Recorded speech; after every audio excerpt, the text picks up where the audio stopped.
예, 오늘 본문 우리 디모데전서 1장 14절부터 우리 17절 말씀을 중심으로 내가 국류를 입은 까닭이라는 제목으로 우리 함께 은혜를 나누기를 소원합니다.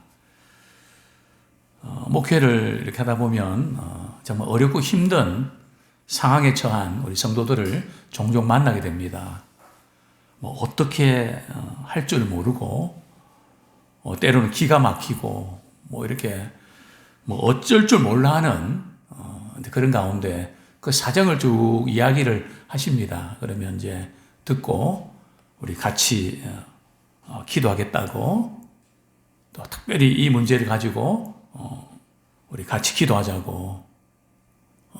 그러고 나서 한참 지났는데 기도하는 분들은 궁금하잖아요. 어떻게 진행되는지. 그래서 집사님, 그 문제 어떻게 해결이 잘 됐나요? 그렇게 이제 물어보면 대답이, 목사님 한 달 전에 응답 받았는데요. 그렇게 말을 합니다. 제가 학교 선생님이고 또 주일학교 선생님이면 옛날에 저는 요즘은 그렇게 하면 알 수 없지만 쥐 박았거든요. 막 때리고 그랬거든요. 막 때려주고 싶은. 그러면 한 달 전에 응답 받았는데 계속 한 달 동안 기도하게 만들지 않았냐.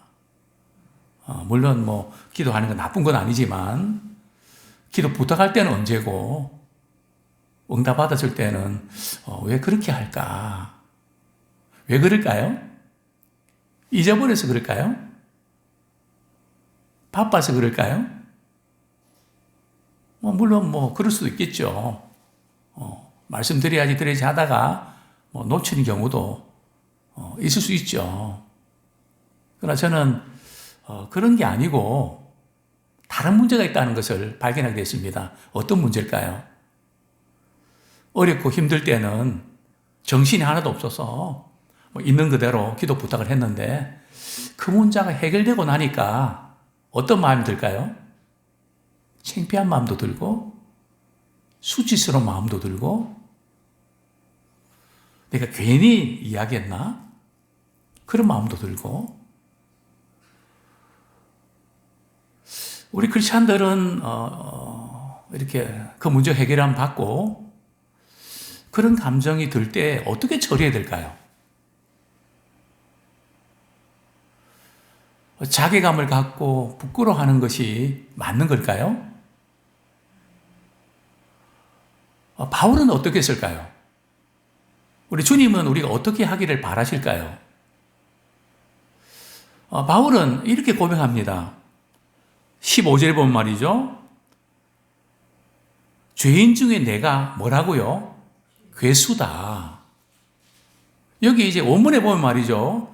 이건 과거에 내가 예수 믿기 전에 핍박하고 박해자가 되고 폭행자가 됐다는 과거의 그런 모습만을 이야기하는 것이 아니라 이 시제를 보면 현재 진행형입니다. 지금까지도 계속 나는 죄인 중에 괴수입니다. 그렇게 고백하고 있는 거죠. 사실 바울이 지금 디모데에게 디모데전서 편지를 써서 보내는데요. 그 당시 에베소 교회는 바울의 사도성에 대해서 공격하고 비난하는 그런 무리들이 있었습니다. 그래서 흠이라든지 또 약점이 잡히면 안 되니까 지금 바울은 상당한 지금 레벨이 올라와 있고 대단한 위치에 있거든요. 근데 구태여 나는 죄인 중에 괴수입니다. 안 그래도 지금 거짓 교사들은 과거의 문제를 가지고 말이죠. 그냥 흠집내고 문제 삼으려고 지금 혈안이 돼 있는데 구태여 그런 문제, 내 약점, 또 부끄러운 부분들을 드러낼 필요가 뭐가 있습니까? 그럼에도 불구하고 바울은 나는 죄인 중에 괴수입니다. 그러면서 저는 문득 이 바울의 심정을 생각하면서 또 말씀 묵상하면서 오늘날 우리는 어떤가, 또 제 자신을 돌아보면서 또 한번 깨닫게 됩니다. 우리는 하나님 은혜로 내가 여기까지 왔다는 이야기를 하면서 정말 나는 쓸모없는 죄인이었습니다. 하지만 그 자신의 이런 철저한 문제의식보다는 그래서 내가 은혜 받아서 내가 이렇게 많은 일을 해냈습니다. 그래서 근데 이 모든 게 하나님의 은혜입니다. 그런데 그 뉘앙스가 하나님의 은혜보다는 은혜를 힘입어서 내가 무언가를 했다고 하는 이것이 드러나는 것 같아서 좀 마음이 이렇게 무거울 때가 있는데요. 바울은 그렇지 않았습니다. 바울이 왜 구태여 나는 죄인 중에 개수라고 언급을 했을까요? 저는 그 말씀이 떠올랐습니다. 선줄로 생각하거든 넘어질까 조심해라. 바울이 나는 죄인 중 개수라고 이렇게 자꾸 이야기하는 것은 결국은 자신을 지키는 그런 비결임을 우리가 보게 되는데요. 또 하나님의 국률하심을 입지 않고는 나는 하루도 살 수 없습니다 하는 바울의 신앙 고백일 수 있습니다.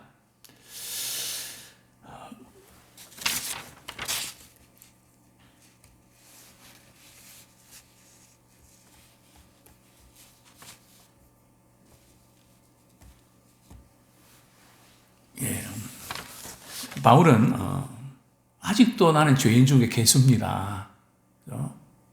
과거도 그랬지만 지금도 그렇습니다.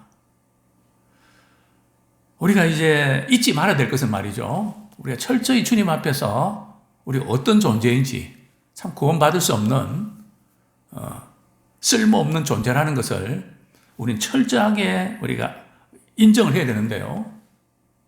그러나 우리 예수 믿고 나서 우리는 의롭다 여김을 받아서 의인이 된 거죠. 우리가 의인이 되었지만 어떤 분들은 그저 죄의식에 사로잡혀서 이렇게 살아가는 분들이 있는가 하면 또 어떤 분들은 죄의식은 상실해버리고 그냥 의인의식에서 말이죠. 바리새인처럼 나는 이렇게 잘한다. 자기 의에 사로잡힐 수 있단 말이죠. 물론 우리는 철저하게 자신이 죄인 중 개수임을 우리 알아야 되지만 죄책감에 빠지서는 안 됩니다. 은혜 안에서 우리는 변화되고 하나님의 자녀가 됐다. 이것을 우리가 놓치면 안 되죠. 그래서 이 두 가지 우리가 은혜 받고 정말 주님께 쓰임 받는 또 사람들이 집사님 없으면 장로님 없으면 권사님 없으면 정말 이건 아무도 못 해내는 겁니다. 누가 이렇게 부추길 때마다 우리는 맞장구 치는 것이 아니라 그것을 애써 거부해야 됩니다. 아닙니다. 그렇게 봐주셔서 그렇지 저는 그런 존재가 못 됩니다. 그것을 자꾸 거부하려고 해야지. 맞아. 나도 생각해봐도 그래. 이게 위험 신호거든요. 근데 바울은 절대 그렇게 하지 않았습니다. 나는 죄인 중에 괴수였습니다. 자, 먼저 저는 첫 번째로 이런 도전 드리고 싶습니다. 신앙은 제로 베이스에 출발해야 됩니다. 그죠? 항상 신앙에 제로 베이스가 있다는 거죠. 바울은 나 같은 죄인을 의롭다 여겨주시고 영광스러운 직분 맡겨주셔서 감당하게 해주셔서 너무너무 감사합니다. 그러면서 디모데전서 1장 우리 14절에서 이렇게 고백합니다. 같이 한번 읽겠습니다. 시작.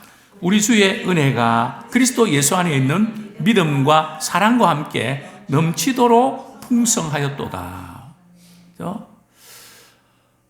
바울은 나의 나된 것이 하나님의 은혜라는 사실을 철저하게 인정을 합니다. 뿐만 아니라 그 은혜를 풍성하게 누릴 수 있었던 비결이 뭔가 하면 하나님의 은혜가 넘치도록 풍성했기 때문에 가능했고요. 또 바울은 하나님의 은혜를 힘입고 말이죠. 그 은혜에 대한 믿음. 그죠? 그래서 하나님께서 은혜 주실 때에 바울은 그것을 믿음으로 받아들이게 되고 또 믿게 되어져서 그 은혜가 역사했습니다. 그것은 바로 믿음의 결과였죠. 은혜를 주실 때에 그것을 내 것으로 만들어서 믿음으로 반응할 때에 풍성한 은혜를 우리가 또 누리게 됩니다.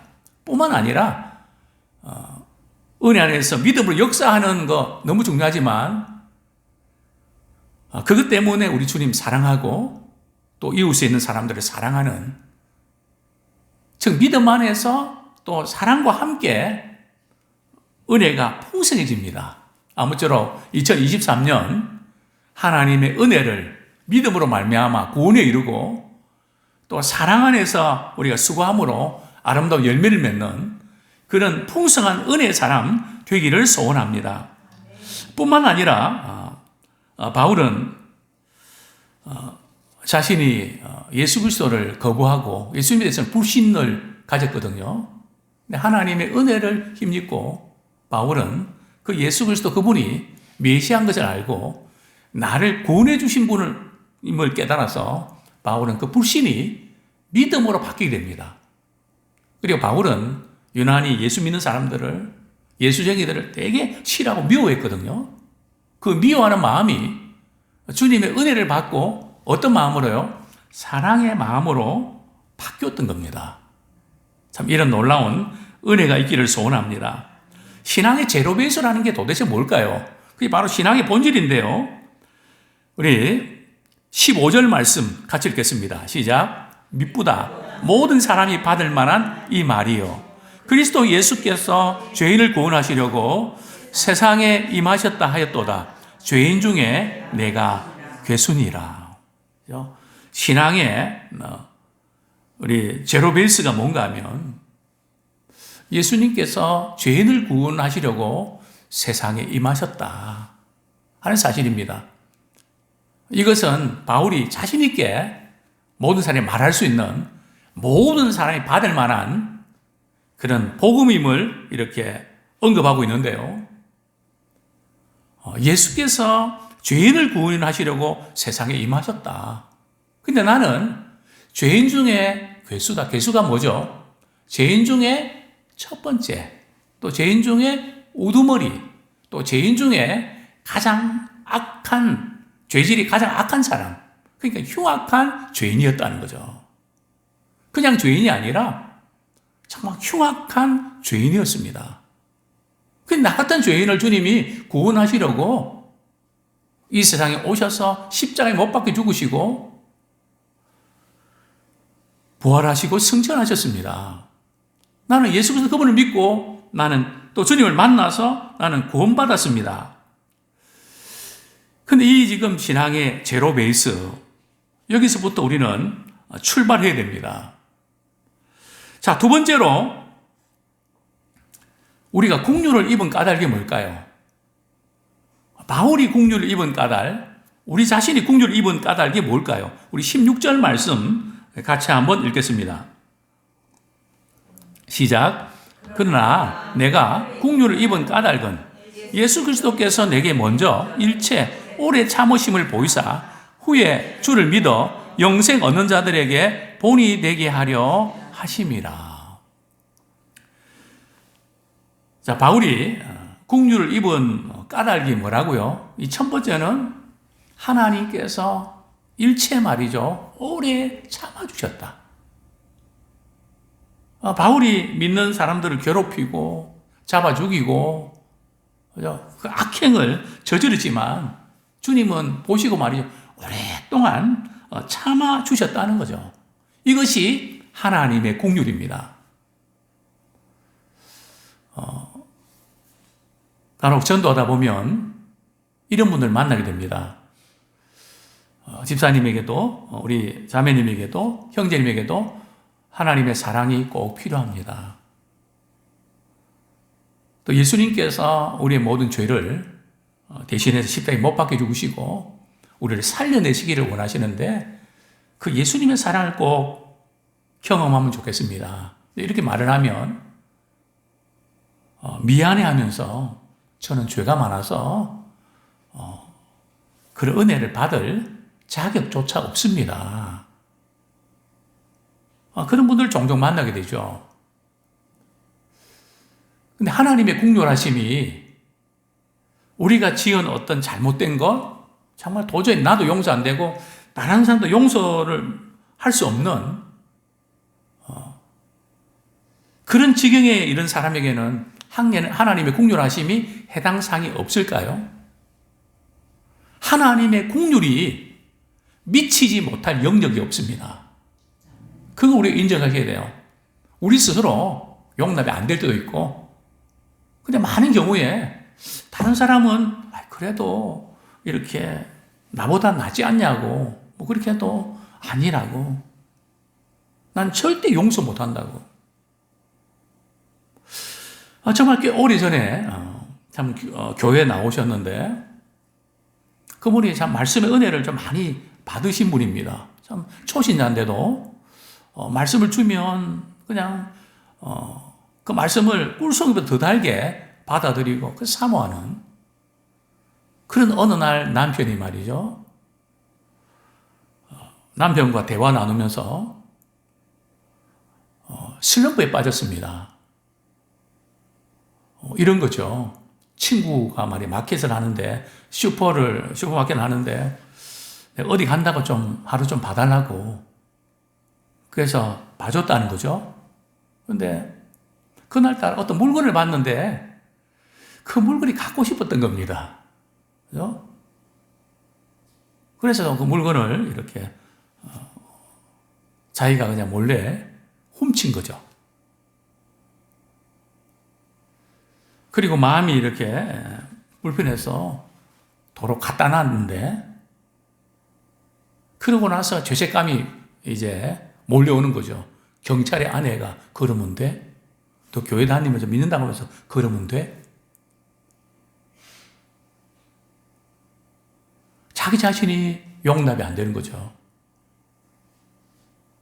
그 제가 우편강도 이야기도 해주고 말이죠. 그런데도 우리 주님은 받아주셨다고. 당신은 그래도 그 물건 순간적으로 탐이 나서 훔쳤지만 갖다 놔지 않냐고. 또 친구한테도 그렇게 이야기를 했대요. 미안하다고. 나도 나에게 정말 실망이라고. 또 남편한테도 이야기하니까 뭐 당신 뭐 그렇게 하면 뭐 그럴 수 있는 거지 뭐. 넘어갔는데 본인이 용납이 안 되는 거죠. 당신이 우편 강도보다 잘못한 거 아니지 않냐고. 아니라고. 또 울면서 말이죠. 저는 우편 강도보다 훨씬 못된 사람이라고. 왜 자꾸 그렇게 생각하냐고. 한참 한 30분 이상 이야기하다가 이제 정신이 돌아왔고 말이죠. 그 말씀 받아들이더라고요.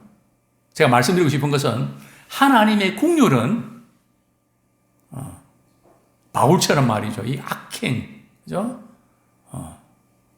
그 어떤 영역에도 미치지 못하는 죄가 없습니다. 왜냐하면 하나님께서는 오래 참으시고 기다려 주셨습니다. 바울이 이방인의 사도로 부름받아서 얼마나 많은 고통당했지만 주님이 나를 오랫동안 참아주시고 받아주셨는데, 그래서 우리는 주님의 이 부분, 일체 오래 참아주신 그 긍휼하심을 우리가 힘입고, 우리도 쉽지 않겠지만 오래 참아내는 주님이 주신 은혜 때문에 이 본을 또 우리가 따르기 원합니다. 또 두 번째로 바울이 이렇게 내가 긍휼을 입은 까닭이 뭔지 아십니까? 그러면서 16절에 보면 말이죠. 후에 주를 믿어 영생 얻는 자들에게 본이 되게 하려 하심이라. 이게 무슨 말씀일까요? 후에 말이죠. 문제가 많은 가운데서 예수를 믿는 사람들이 이렇게 본이 되게 하기 위해서 주님이 나를 이렇게 불러주셨다. 이것은 바울이 말이죠. 영생 얻는 자의 롤 모델이 된다는 그런 뜻일까요? 예수 믿는 사람들은 이러이러한 본을 보여야 된다. 그 뜻일까요? 그런 의미가 아니고요. 나같이 흉악한 죄인도 주님이 긍휼해 주셨는데, 나 같은 사람도 주님이 구원해 주셨는데, 당신도 예수 믿으면 구원 받을 수 있습니다. 그런 의미에서 당신도 구원받을 수 있습니다 하는 나를 보십시오. 나 같은 사람도 이렇게 구원받아서 변화되어서 주님께 쓰임받고 있는데 당신이 예수 믿는다면 얼마나 놀라운 일이 나겠습니까? 저를 한번 보십시오. 그런 본을 보이게 하려고 주님은 나를 긍휼히 여겨주셨다는 거죠. 뿐만 아니라 바울은 고린도후서 13장에서 말이죠. 내가 약할 그때에 곧 강함이라. 나는 나의 여러 약한 것들을 뭐 한다고요? 자랑한다. 우리 신앙인들은 자신의 수치와 또 부족함들을 우리가 자랑할 수 있습니다. 세상은 자랑하면 안 돼요. 왜냐하면 그 이야기하면 그 약점을 가지고 이용을 하거든요. 그러나 그리스도인들은 그 부분을 인정해도 문제가 안 되면 왜요?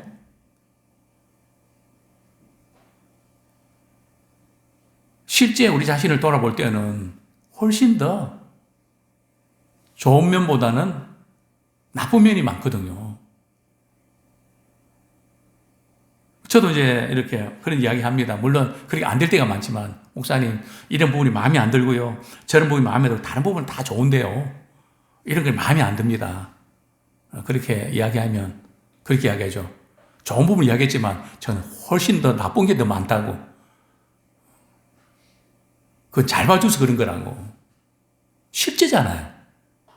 주님 앞에서 우리 자신을 볼 때, 그러나 우리가 그런 부족함이 있어도 주님이 오히려 그 부족함을 강함으로 바꿔주시니까요. 그러니까 우리의 약점이 숙지가 안 된단 말이죠. 얼마나 참 멋진 그리스도인의 자존감입니까? 이제 말씀을 정리하겠습니다. 우리 17절 말씀 같이 읽겠습니다. 시작. 영원하신 왕, 곧 썩지 아니하고 보이지 아니하고 홀로 하나이신 하나님께 존귀와 영광이 영원 무궁하도록 있을지어다. 아멘. 바울은 내가 긍휼을 입은 까닭은 결과적으로 말이죠. 내가 구원받고 또 복음을 전하고 이 직분을 감당하게 된 것, 참 이 모든 것을 생각할 때에 나를 이렇게 만들어주신 하나님께 나는 존귀와 영광을 돌려드립니다. 그래서 우리는 구원받고 축복받은 그 자체가 목적이 아니고요. 그래서 하나님께 영광 돌려드리는 그런 우리가 되기 원합니다. 그런데 여기서 우리 한 가지 좀 짚고 넘어가야 될 부분들은, 우리 하나님은 유일하시고 영원하신 하나님이시고요. 만왕의 왕이시고 모든 것을 통치하시는 분이십니다. 여기서 우리가 하나님께 영광 돌려드린다고 할 때에 우리가 좀 오해하지 말아야 될 것은, 우리가 뭔가를 이루어내고 성공하고 뭐 이렇게 해서 우리가 하나님께 그것을 가지고 영광을 돌려드린다고 생각하거든요. 물론 그것도 틀린 것은 아닙니다. 그래서 성경에 말씀하고 있는 하나님 영광 돌린다는 것은 하나님이 우리를 어떻게 구원해 주셨는지, 그분의 성품과 그분의 일하심, 그것을 드러내는 것이 그분께 영광 돌려드린 것입니다. 우리가 부족함에도 불구하고 주님을 나타내면 그 자체가 하나님께 영광 돌리는 줄 믿습니다.